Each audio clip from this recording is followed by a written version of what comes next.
It is the Eliott Show, and today we have a very special guest, multi-platinum, great part of the greatest rock band of all time, the lead singer of Shinedown. Brent Smith is here. Welcome to the show, man. Man, I'm honored to be here, Eliott. Thanks for having me, bro. Hey, anytime. We got a lot to talk about. Now, when I say the greatest rock band of all time, that's not an exaggeration. We got the numbers to prove it. You know, the most number ones of any rock band of all time on like Billboard charts and media base. Yeah. When you hear that, how does that feel?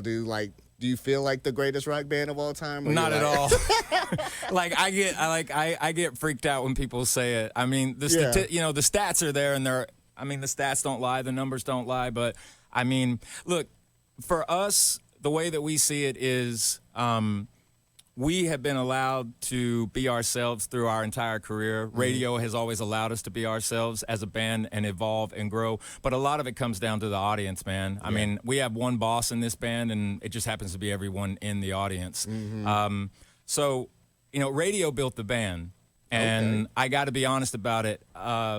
In today's world, the way that people consume music and the consumption of music, it's so vast and broad, and I think that's a wonderful thing. And streaming is, ultimately a platform that can get your music out there. But from a band like ourselves and where we came from 2 decades in the game and still going, the reality is that the way that we see it when it comes to terrestrial radio, streaming is one aspect of the industry, but if you want to have a career and you want to be iconic, then you need to get played on the radio. Hey. And so...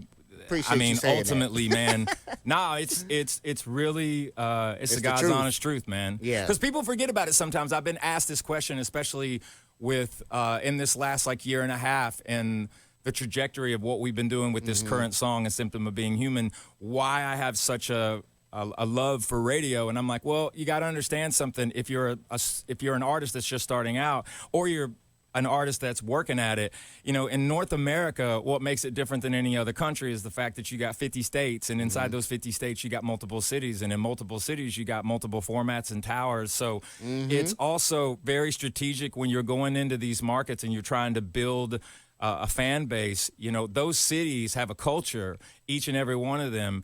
And when radio is there, it gives back to the community. It brings awareness to the community. And radio is really what helps you build an audience. And that's why I got so much passion for it. Yeah. Now, you said you cooking already. We only 2 minutes into to this thing. You're already dropping a lot of truth bombs on us. But, yeah, let's talk about the latest single that's been, taking over the radio airwaves, Symptom of Being Human. Not only are we playing it on the pop stations, it's on, what, 5 4 different formats. different radio crossed 4 formats? formats. It's so yeah, that pretty means wild. if you stop listening to my show because I'm playing it, you're probably going to turn to another station that's probably playing it too. This is the only show that matters, man. It's the only show I care about. I'm saying you're going to hear this song regardless because it's all over the place. But talk about how many different lives, because you have multiple versions of it too. Seeing it grow and the different ways you've been playing it, just seeing the growth of this song. How's it been for you seeing everything happen? Man, we wrote the song in the midst of a pandemic. We wrote it in 2020, in June of that year, at the height of everything. And I got to be very upfront about it. So we've released 7 records as a band, 31 singles. We're actually in the studio right now working on Shinedown number 8. Okay. But Symptom was one of those songs that I refer to as a gift. And you don't necessarily get a gift on every album. I think if I go back to the beginning, the first album, we had a song called 45. That was a gift. And then The Sound of Madness, there was a song called Second Chance, which was actually the last song since Symptom. Second Chance crossed 5 formats. It's a pretty wild thing, too. I'll give you a little radio trivia. Yeah. So when Casey Kasem, who is arguably one of the most famous DJs in modern U.S. history, America's DJ, as people called him. Father of the countdown. Yeah, man. When he signed off the air for the last time after 39 years of being in radio, the number 1 song in the country was Second Chance. Wow. Which is crazy to even think about. Yeah. But when I move into this particular record, Planet Zero, and when I talk about a gift, Symptom was really a gift. And what I mean by that is sometimes you'll get a song that it's so necessary that it is written that it kind of utilizes you as a vessel, because the song was written very quickly. And the reality was this: we knew that people were afraid and they were scared, they were anxious, they were angry, there were all these human emotions. And so the song came very quickly, but ultimately inside of what we're saying in this song, we're a band that's been talking about mental health for the better part of 2 decades. And this song truly is about the fact of, listen, take a breath. We're all a work in progress. Yeah, absolutely. And for doing it that long, talking about mental health, you've been talking about it probably longer than it's kind of been mainstream. Like, it's still little people getting used to it, but you've been doing it. I think that you have to look at it from the perspective of your mental health should be just as important as your physical health. And you got to, I tell people a lot of times, because we have such a platform now where everybody has an opinion and it can be out there with social media. I have a 16-year-old son, and one of the main things I tell him is, listen, remember that you're in control of the device. The device doesn't need to be in control of you. And that, I think, is a lot of times when everything is on display, you kind of lose your center and your footing, as life is a journey, man. You're always going to have different obstacles thrown at you. But I think if there's anything that Shinedown has always represented in regards to the human spirit and a lot of the subject matter that we talk about is ultimately we want to give people confidence in themselves and the people around them to live to fight another day, man. Yeah, definitely spreading that positive energy around and important messages. Now, since you've been talking about it. But also, too, we laugh a lot in this band. I got to be honest with you, man. Dude, being in Shinedown's like being in the 3rd grade forever. Really? Yeah. You don't lose the inner kid, man. Because that's important. Our grandparents, when we were growing up, they all told us basically, find something that you love and you'll never work a day in your life. That's true. And we work hard, but we're really, really blessed to be able to do what we do. Talk about that longevity. Being together for 20 years, that's more than some marriages. Yeah. But as a band, it's kind of rare to see a band stay together that long. How have you guys been able to do that for over 20 years?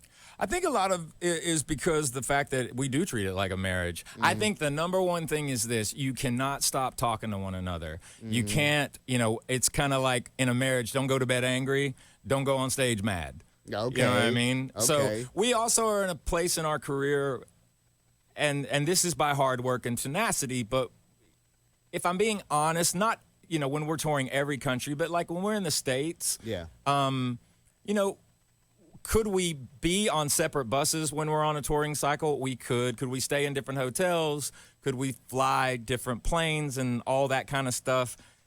Yeah, I guess we could. Yeah. But there's nothing fun about that when you're not with your family and your brothers, because we genuinely love one another. And I think the biggest thing about our relationship is we've never stopped talking to each other. There's still a very, very important thing that we make sure that we keep each other in check in, is you got to communicate and you have to respect each other. So we, fly the same planes. We ride the same bus together. We days off, we stay in the same hotels. We don't have separate dressing rooms when we're on tour. We all, congregate into one room. You have to be around one another. Don't get me wrong.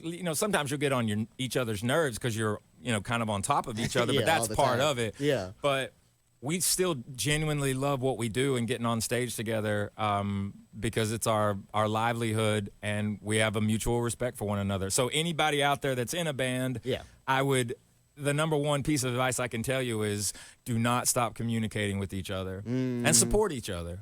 Yeah, and that goes for almost any relationship. You can use that advice. So if you're watching this, and also, too, I got to say this, just from being in a band in, a rock genre, if you will, or we're kind of in that kind of category, we don't necessarily believe in rock music, rap music, pop music, country music. We believe in all music. Yeah. And it's about the songs. But the thing that we also try to do and support more so than anything in this industry, and I would tell anybody to really think about this because it does affect the music industry, especially when you talk about touring musicians. Support other bands, support other artists that, play different styles and, have a broad mindset, have a vast palette, and remember to champion your fellow artist. Yeah, it's enough light out here for everybody to Absolutely, shine, right? man. That's awesome. Now, you got some shows coming up. Yeah. For the summer. It's not necessarily a tour, just No, we're working on things right now, but we had a couple of, I got to be honest, we had 10 shows booked for the year, and that's, we've added a few. Okay. But this crossover into top 40 has really been extraordinary, and we're kind of leaning into that because we notice how, when you go from I just noticed that the most important thing is the audience is growing, so you want to introduce yourself to those individuals. Yeah. So we've gotten more opportunities to kind of jump on some shows that we might, and some festivals that maybe necessarily we've never played before, that they've asked us if we would consider coming and playing, and we're like, absolutely. Yeah. But I can tell you that we're already working on new Shinedown material. We're kind of already in December of 2026 from a touring standpoint, because we're at the moment right now kind of locking in a world tour.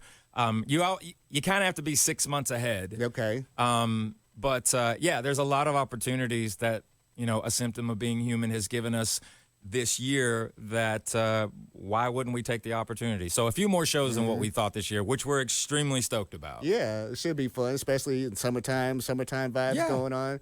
Now, for people who haven't been to a Shinedown show yet, what songs would you give them to, like, hey, you need to know these for sure before you come to the show? Like the essentials. Oh, my gosh. Like top 3 in the catalog. Well, we're the band that's also, like, I find this more so than not with people. Yeah. That when they do come to a Shinedown show for the very first time, they're surprised that they know as many songs as they know. Right. They're like, oh, they're that band. They played this song. Yeah, oh, they do that. yeah. Oh, they do that. So that's always fun to watch. But, when I think of, the songs that, I can go down the list. Second Chance, definitely. The newest song, A Symptom of Being Human. How Did You Love? State of My Head. If You Only Knew. The Sound of Madness. Cut the Cord.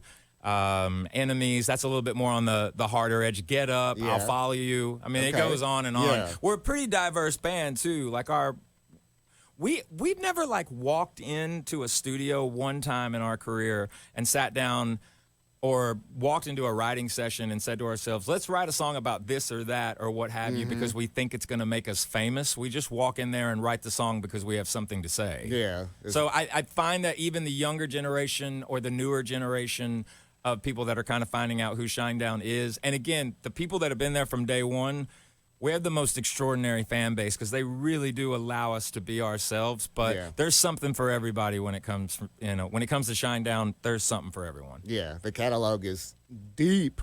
What'd you say? 7 records in? 7 records in, 31 singles. Yeah, it's pretty wild. Yeah, that's a ton of music right there. Now with the new song, with there being so many different versions of that, which version are you gonna play at the shows, or are you gonna switch it up? You know what?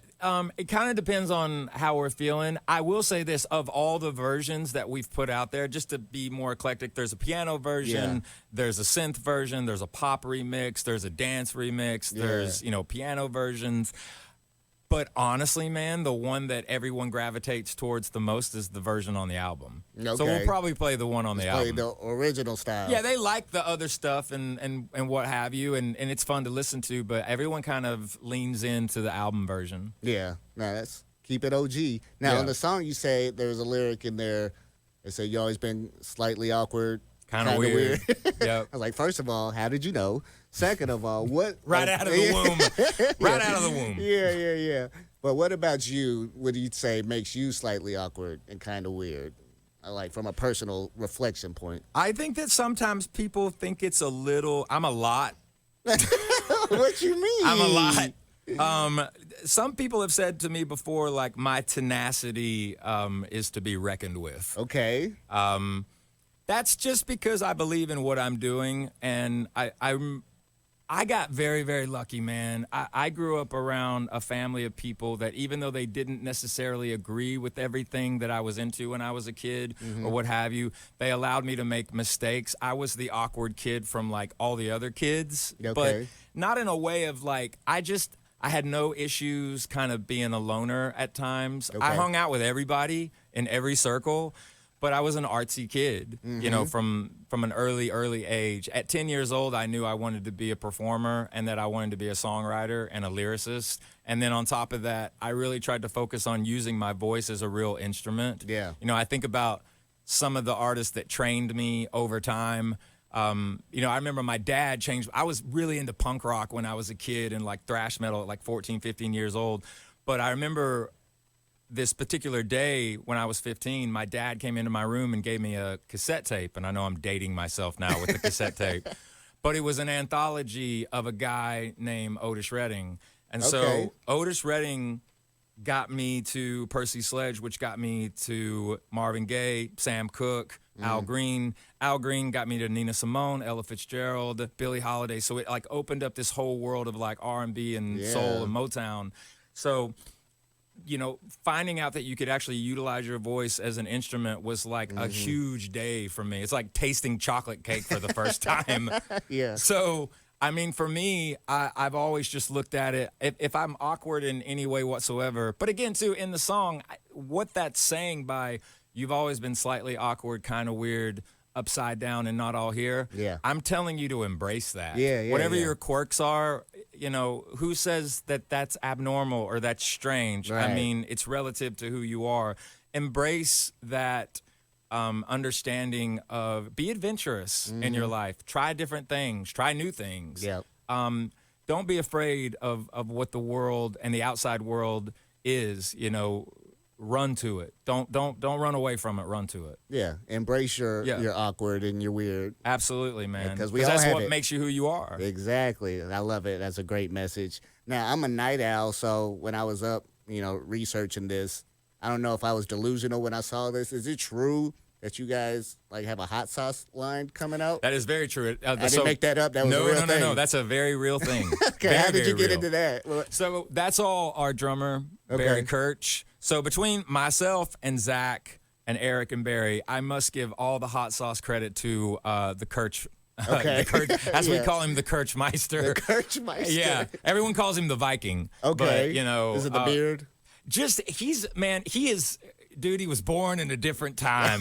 Like the guy, literally. I mean, he had in a past life he was a gladiator or a pirate or maybe both. Maybe both. Yeah. He literally, like, or both. Right. You know, but no, man. He has this thing with. He's so like, if the grid went down tomorrow, I'm grabbing my son and my family, and I'm running as fast as I can to Barry Kirch and where he's at, because he's the only one that will survive. I'm telling you right He'll now. make it happen. Like, you talk about a hunter, gatherer, it's Barry. Yeah. But no, the hot sauce was something that Barry's been working on with a company called Torchbearer for about 6.5, 7 months. So the tasting profiles, the amount of like how they went back and forth with the actual recipe and the textures of everything. This wasn't where like, there was a big company that had a lot of like, you know, off-brand sauces that they just bottled up, didn't have anybody to give them to, and we just slapped a label on it. That's not what this is. Right. This was very honed in. This was a lot of work.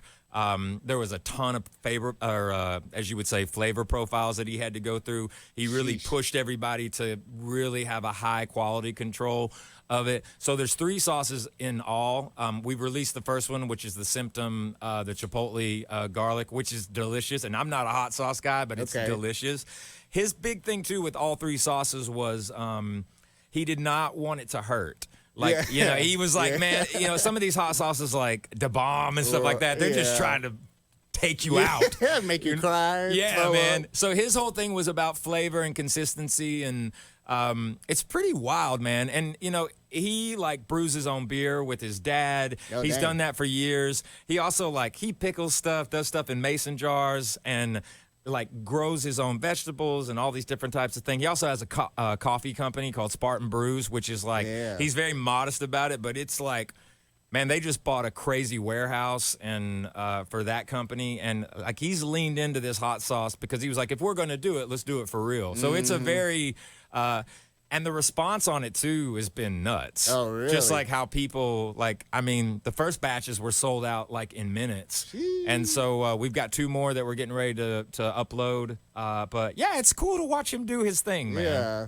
that's awesome. So it's not too spicy, because I'm not a spicy guy. It's not painful. I'd be able to handle it. Yeah, absolutely. Maybe and I'm not a spicy person, and I love it. Okay, that's good. Good to know. All right, so before we get out of here, we talked about how you're part of the GOAT rock band, but I want to know what some of your personal. I mean, I don't know if we're are. like the GOAT. I have a hard time at the beginning when we were talking and you're saying all those things. I'm like, hey, listen, man, ain't nobody going to out, you know, rock and roll the Stones or the Beatles or Led Zeppelin. So let's be modest. Or based on the this. numbers. Yeah. And like having like 20 we're number ones. We're in good company. You're one of the GOATs of rock bands out there, but I want to know, so everybody has their own opinions of the GOATs. So I want to get some of your personal GOATs. Rock and roll?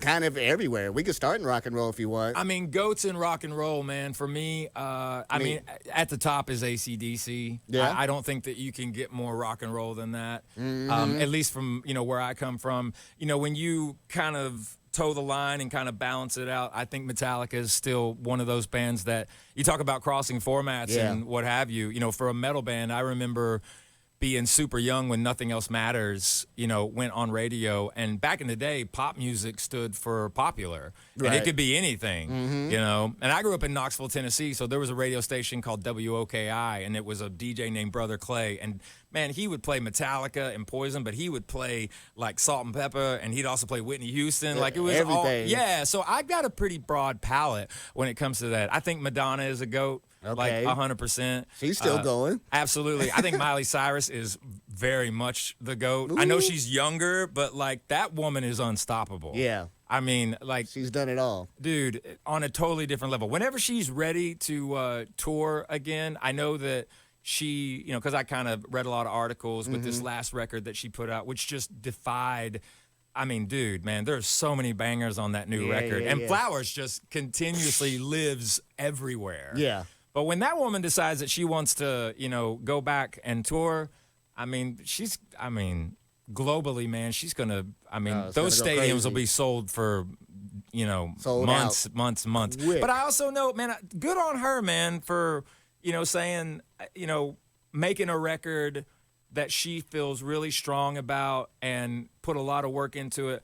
But for her mental health, too, she was like, I don't want to hang out in a locker room. I don't want to be backstage. Like, I made this music. I want to put it out there, but I just don't feel like touring right now. Not to say that she won't in the future, but good on her for making that decision to, kind of take a step back from the touring and when she's ready to tour again, because I think we all know that she's going to give us, 100%. For sure. That's smart on her to do that because touring isn't for the faint of heart. No, it's not, man. You're either built for it or you're not. And I'm on the road 280 days out of the year, because I basically live in hotels. Everybody thinks that's weird. I had a house back in the day in California for 6 years, but I was inside of it maybe 6 months. And so I just like, yeah, man, I rent cars, live in hotels, but I'm the one in the band that's kind of moving and shaking everywhere. What are your top 5 of any genre? Who are your GOATs? Give me something. Not to put you on the spot. Yeah, I mean, for my personal GOATs, I was thinking rock bands. It doesn't have to be rock bands, anything. Like, teach me something. Like, give me some artists that maybe I wouldn't know about. I mean, I think they're all pretty well known. Like, Jay-Z is my all-time favorite. Come on. I'd say Guns N' Roses because of Slash. Yeah. He put him up there. Who else I put in the GOAT list as far as music? I think Diplo. Okay. Diplo and Tiesto. How do you feel in regards to Kendrick and Drake? Oof. Especially like do you like them both? Yeah, it's way too much to break down in that, but I'll keep it simple. I think Kendrick is the better rapper for sure, but I think Drake's had the better career as far as now everything Drake has goes. been out how many more years has Drake been in it than necessarily Kendrick, or are they kind of the same time? Probably a little bit around the same. I think Drake was more mainstream earlier than Kendrick was because Kendrick was kind of like underground with like being K-Dot and just being on the West Coast vibes. Right. And now I think like maybe 2015, a little bit before 2015 is where he kind of really stepped on the scene. Yeah. Where everybody knew him across all areas. But yeah, I think Kendrick won that battle. Right. For sure. I'm just curious. Now, what about like in the alternative space? Where do you lean more towards? Like, would you lean more towards like the Chili Peppers or Green Day, or both there too? I do love some Chili Peppers. My favorite, I guess, Paramore is probably my favorite. Oh my God! Because Haley's like who just annihilated Paris like 4 nights in a row. Yeah. They're Taylor, man. Favorite. I'm like, I know Taylor's but you get Haley Williams out there to open up for you, man. She's gonna make you work for her. That's crazy. Yeah, and Haley's like one of my favorite just vocalists. But both of those artists are like at the top of their game right now. Yeah. All right, last one. Greatest. Let's say, what's your GOAT food? My GOAT food? Yeah, man. I'm gonna tell you straight up. It's It's Southern deep fried, like comfort food all the way. Mashed potatoes, collard greens, fried chicken, and macaroni, man, all day long. Can't go wrong with that. I just have to get on the treadmill an extra hour. Yeah, but it's soul food is always the thing for me. You know, I grew up with a granny. God bless her. She's still with us. She's gonna be 94 this year, and she has some of the most incredible, like, Southern fried recipes. So that's always going to be my go-to. We'll keep them, learn them. So I got most of them to memory because she won't write them down. Yeah, you got to keep those. We'll add the Symptom hot sauce to it. Yeah, 100%, man. Well, Brent, thank you so much for taking the time. It's been an absolute pleasure. I had such a fun hang with you, dude. Wish you and nothing thank but you the so best. much, man, for supporting the song. It means a great deal to me and the band. Thank you. Absolutely. You come back anytime. Awesome. Thank you, sir.